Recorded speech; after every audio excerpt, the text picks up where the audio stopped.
네, 오늘이 추석 명절의 마지막 날입니다. 여러분 어떻게 연휴에 좀 쉬셨습니까? 좀 쉬셨나요?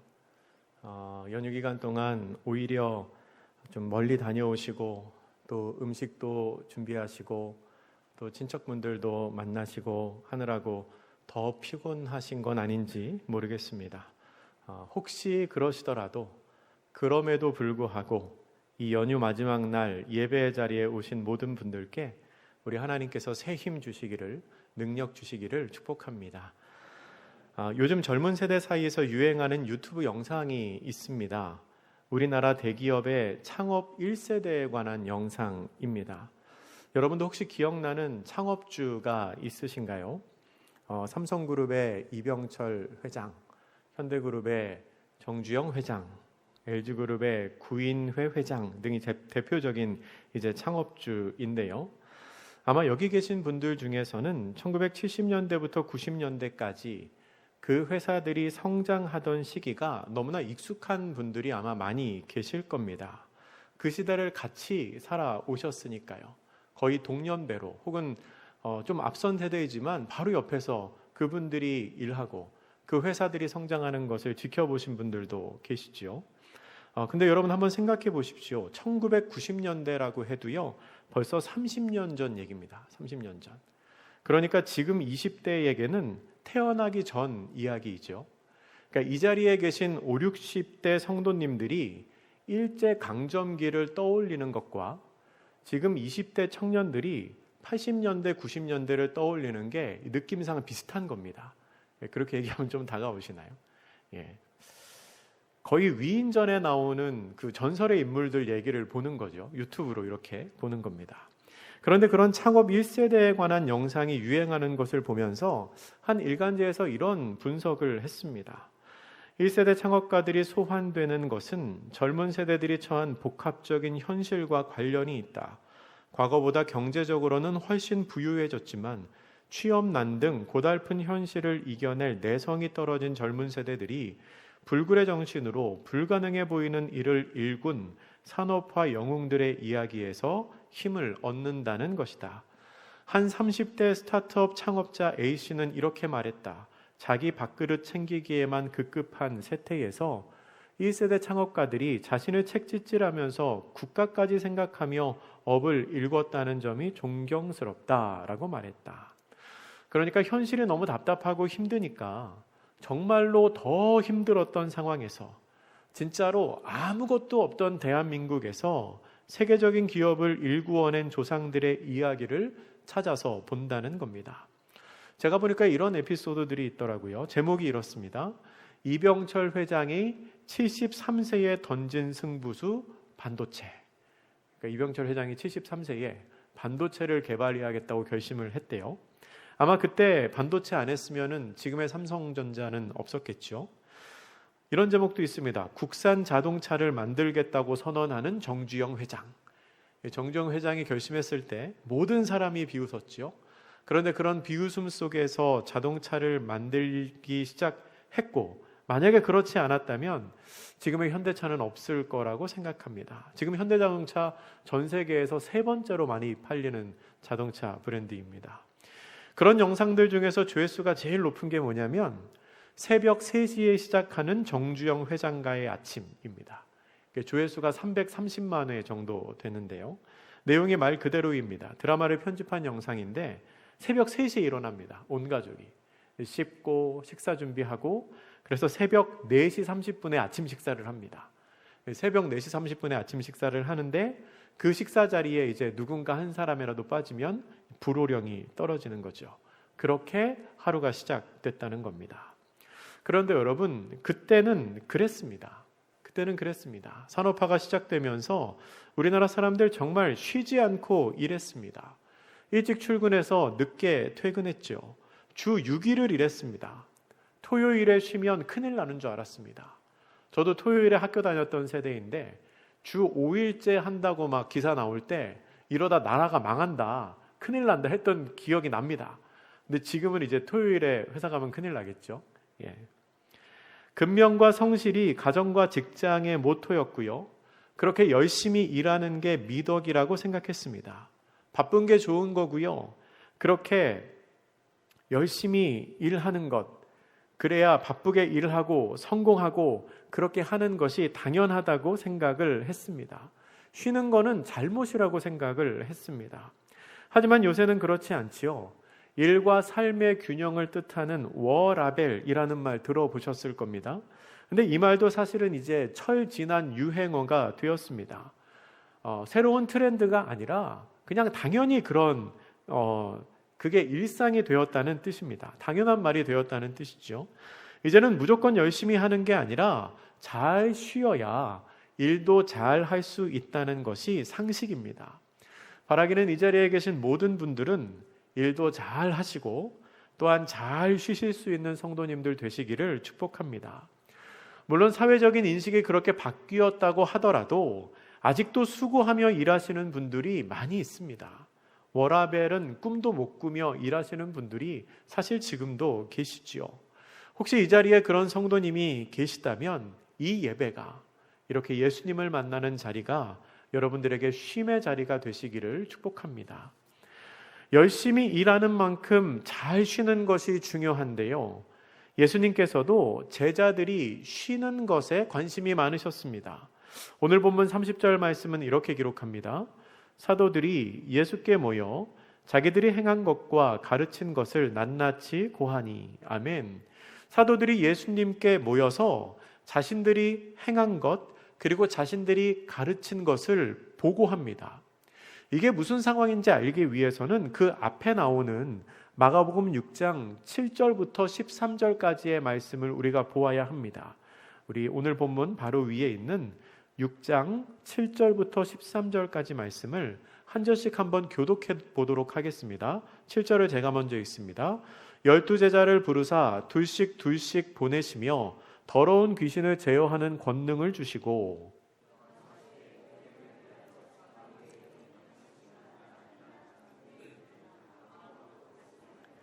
신만 신고 두 벌 옷도 입지 말라 하시고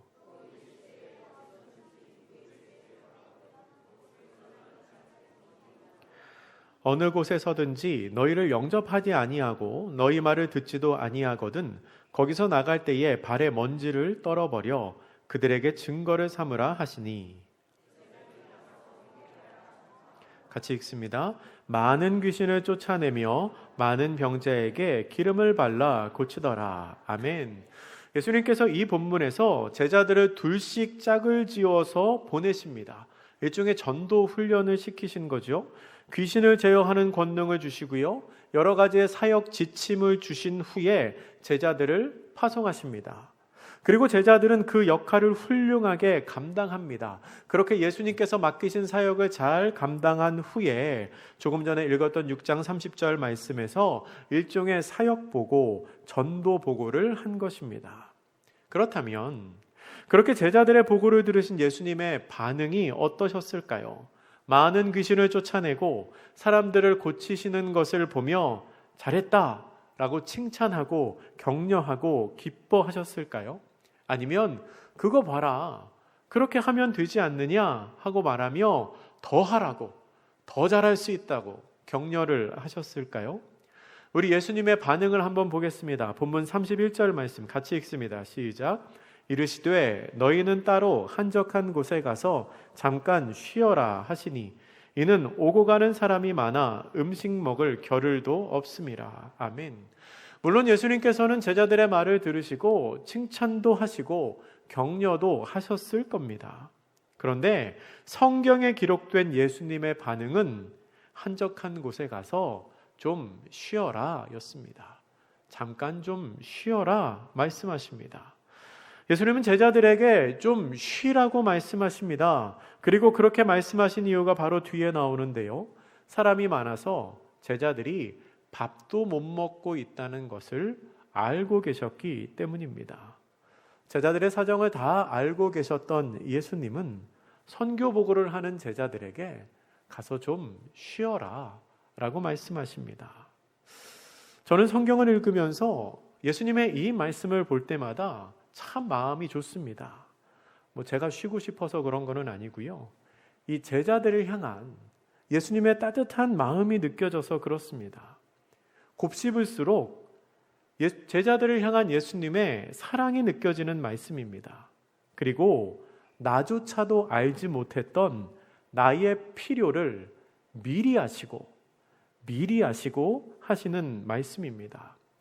제자들이 얼마나 많이 수고했는지를 아시고 얼마나 피곤했을지, 그리고 바빠서 음식을 먹지 못한 것조차 제자들이 말하지 않아도 예수님 저 밥도 못 먹었어요. 예수님 저 너무 힘들어요. 저 전도 열심히 했는데 근데 너무 열심히 하다 보니까 지쳤어요. 그런 얘기 하지 않아도 그냥 예수님이 이미 다 알고 계신 겁니다. 요한복음 4장에는 여인을 만나시기 위해 예수님께서 사마리아에 가신 내용이 나옵니다. 예수님은 굳이 일부러 사마리아까지 일부러 찾아가셔서 그 여인을 만나십니다. 예수님은 그 여인의 모든 것을 이미 알고 계셨습니다. 그 여인의 가정 상황에 대해서 알고 계셨고요. 그 여인에게 어떠한 잘못이 있었는지, 그리고 어떠한 아픔이 있었는지를 미리 다 알고 계셨습니다. 자신의 모든 것을 다 알고 계신 예수님 앞에서 여인은 처음에는 예수님을 향하여 당신이라고 불렀다가 대화가 거듭될수록 주여라고 불렀다가 선지자라고 불렀다가 결국에는 그리스도라고 고백합니다. 자신의 모든 것을 알고 계신 예수님 앞에서 높이 쌓았던 마음의 벽이 다 무너지고 완전히 그 마음이 열리게 된 것입니다. 사랑하는 성도 여러분, 예수님은 다 알고 계십니다. 우리 주님은 우리의 머리털까지 세시는 분입니다. 또한 우리의 마음을 살피시는 하나님이십니다. 이미 다 알고 계시지요. 혹시 요즘 많이 수고하고 많이 애쓰고 계신가요? 그런데 생각해 보니까 나만 고생하는 것 같고 내가 고생하는 것 아무도 몰라주는 것 같으신가요? 힘든 일은 다 내가 하고 있는 것 같고 다른 사람들은 편하게 생활하고 있는 것 같으신가요? 그리고 나의 이 어려움을 아무도 모를 것 같아서 그 사실이 더 서운하고 속상하신가요? 아닙니다, 여러분. 우리 예수님이 다 알고 계십니다.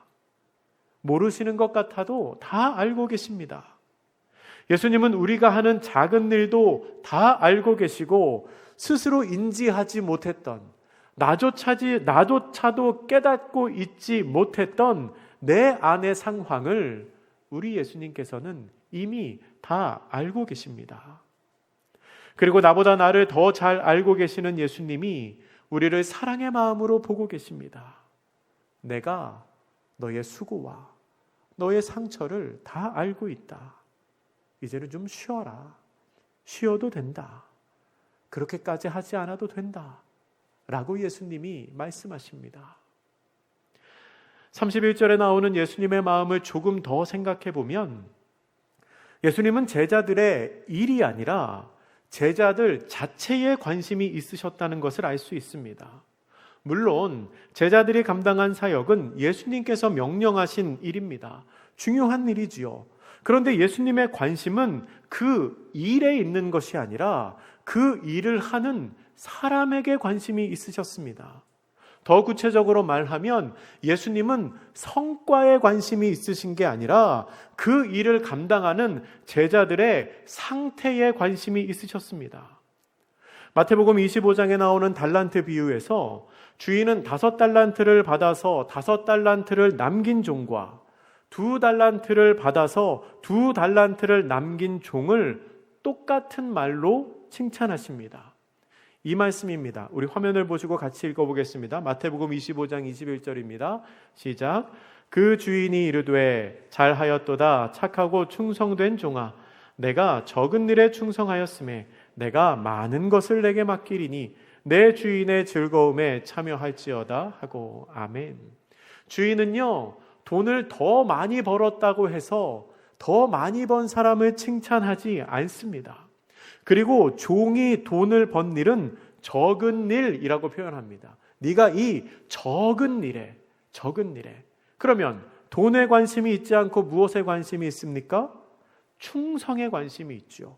그러니까 주인이 하는 칭찬의 핵심은 돈을 번 것에 있는 것이 아니라 네가 지금 내가 한 말을 잘 듣고 내 말에 이렇게 충성해 주었구나 하는 충성에 관심이 있다는 겁니다. 여러분, 주인에게 있어서 돈 버는 일은 작은 일입니다. 그런데 주인이 종을 칭찬하는 것은 그의 마음을 보고 그가 충성했기 때문에 착하고 충성된 종으로 불리게 된 것입니다. 충성은 곧 그 사람의 마음입니다. 그러니까 주인은 일이나 성과를 칭찬하는 게 아니라 그 사람의 마음을 칭찬하고 있다는 겁니다. 그 사람에게 관심이 있었기 때문입니다. 제가 신학교 다니는 중에 결혼을 했는데요. 결혼을 준비할 때 기숙사에 살고 있었습니다. 학생이니까 기숙사에 살고 있었어요. 근데 기숙사 같은 방에 결혼을 한 동기인데 나이가 저보다 많은 전도사님이 있었습니다. 제가 이제 형이라고 불렀죠. 제가 결혼한다고 하니까 그 형이 그런 얘기를 했어요. 정환아, 결혼을 하고 나서 네 와이프가 언젠가는 교통사고가 날 거야. 이렇게 얘기하더라고요. 그래서 제가 무슨 예언과 같은 이야기를 하나 했는데 또 이렇게 말해요. 만약에 네 와이프가 교통사고가 났다는 소식을 들었을 때 너는 제일 먼저 꼭 네 와이프의 몸이 얼마나 다쳤는지를 먼저 물어봐라. 이렇게 얘기를 해요.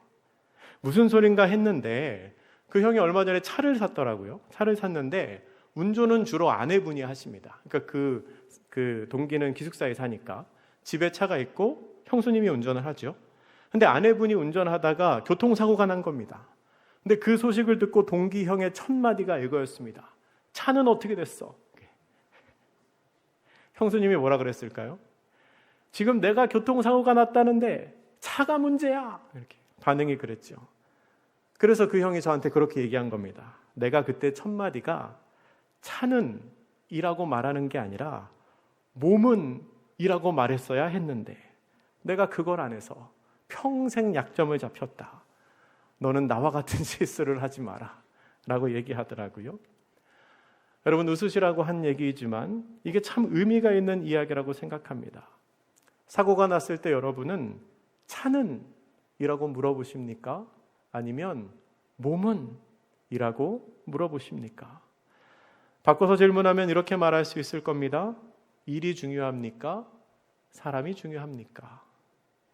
특별히 그렇게 물어봤을 때 둘 다 중요하다고 말할 수 있습니다. 둘 다 중요할 수 있지요.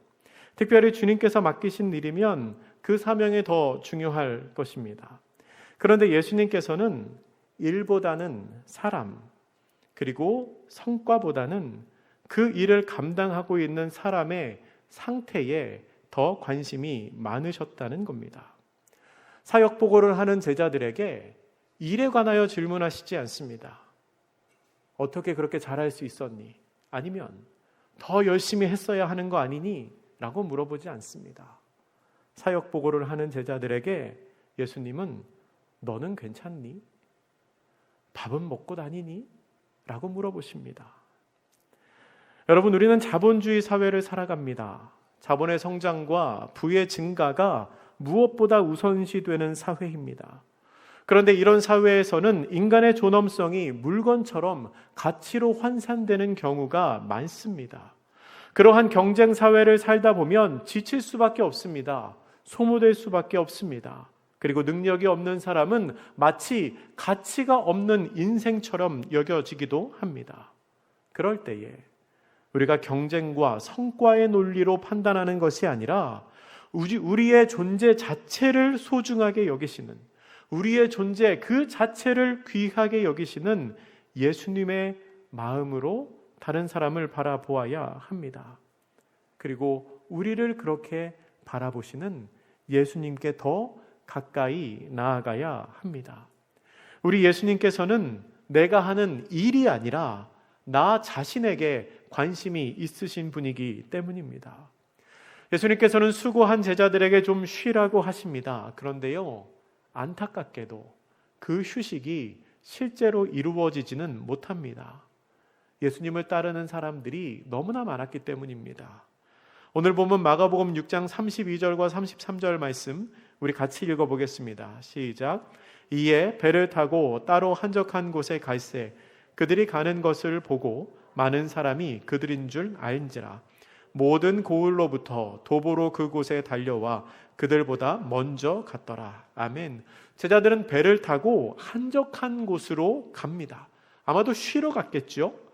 6장 35절에서는 그들이 도착한 곳을 빈들이라고 표현합니다. 그러니까 아무것도 없는 곳에 간 겁니다. 아무것도 없는 곳에 쉬러 간 겁니다. 그런데 제자들이 가는 것을 보고 많은 사람들이 제자들임을 알아봅니다.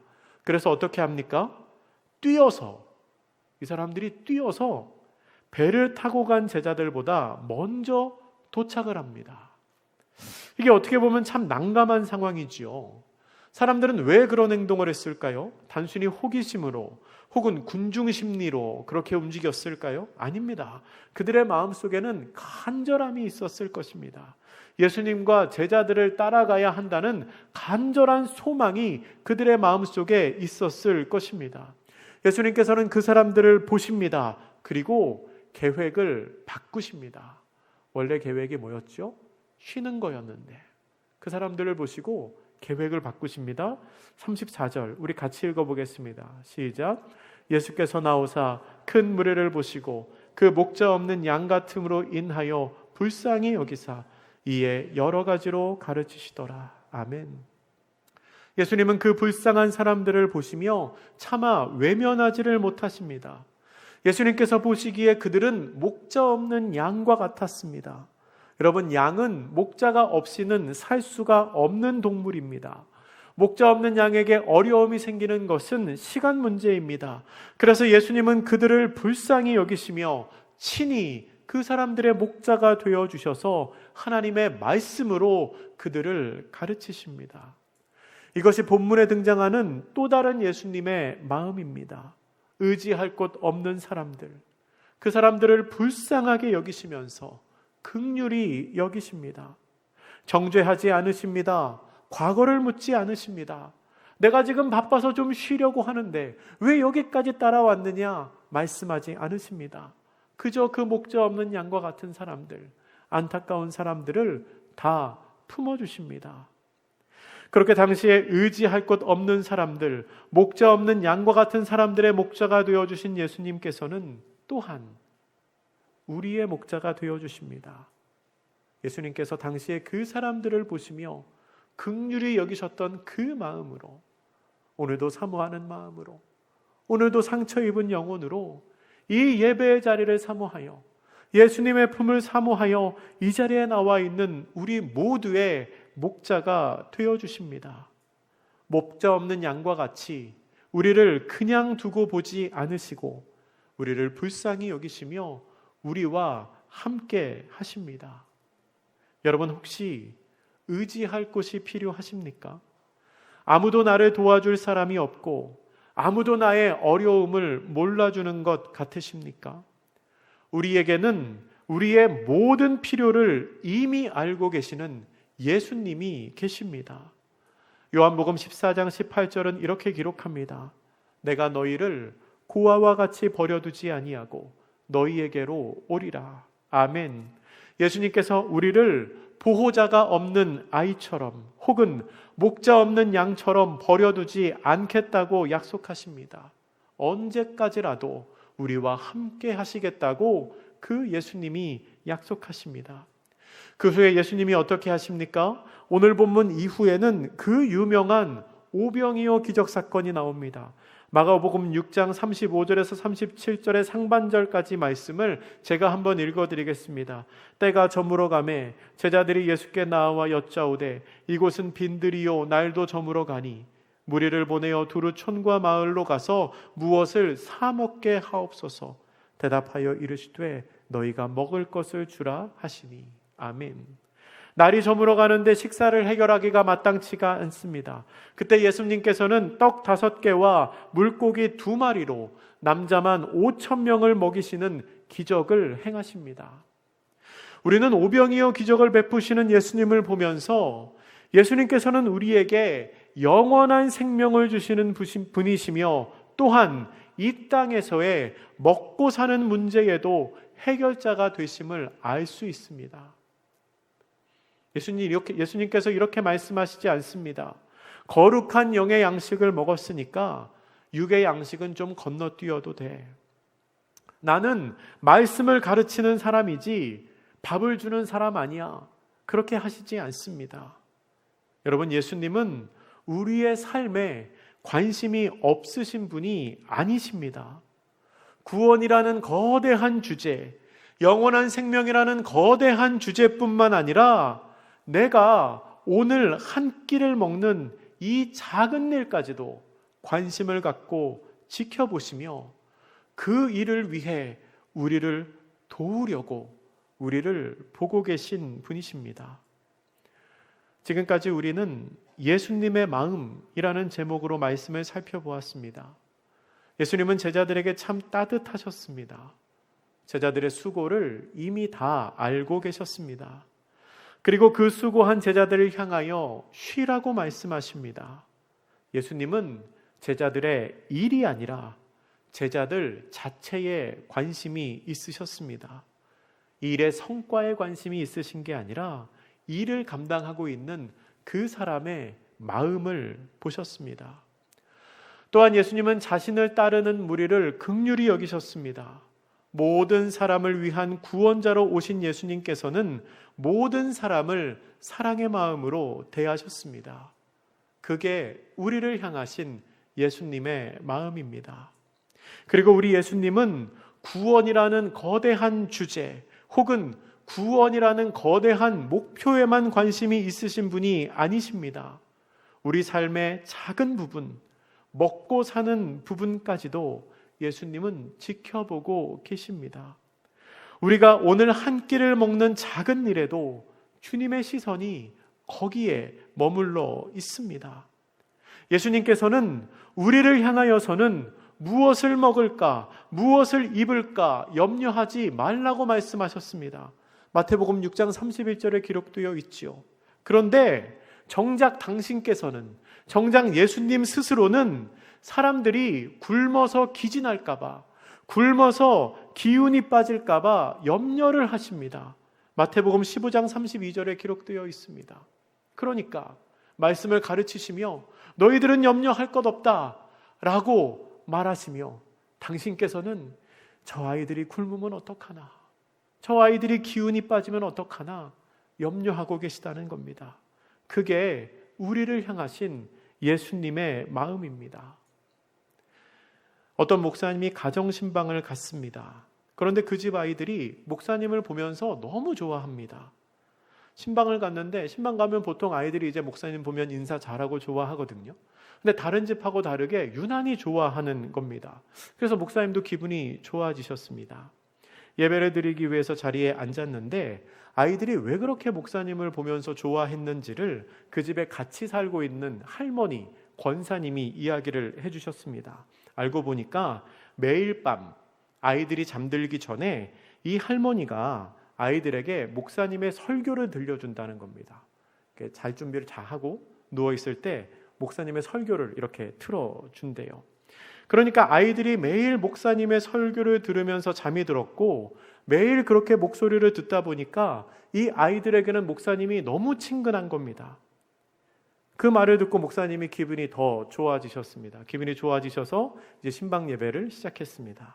그런데요, 조금 있다가 이상한 일이 벌어졌습니다.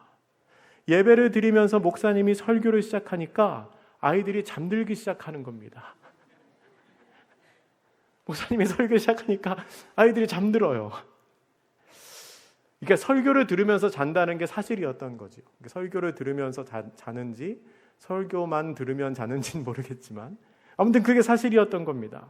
근데 그 순간 이 목사님의 마음에 어떤 생각이 들었을까요? 야, 이 녀석들 어떻게 설교를 들으면서 잠을 잘 수 있어? 괘씸하다. 그러셨을까요? 아닙니다. 그 목사님이 책에 이렇게 쓰셨더라고요.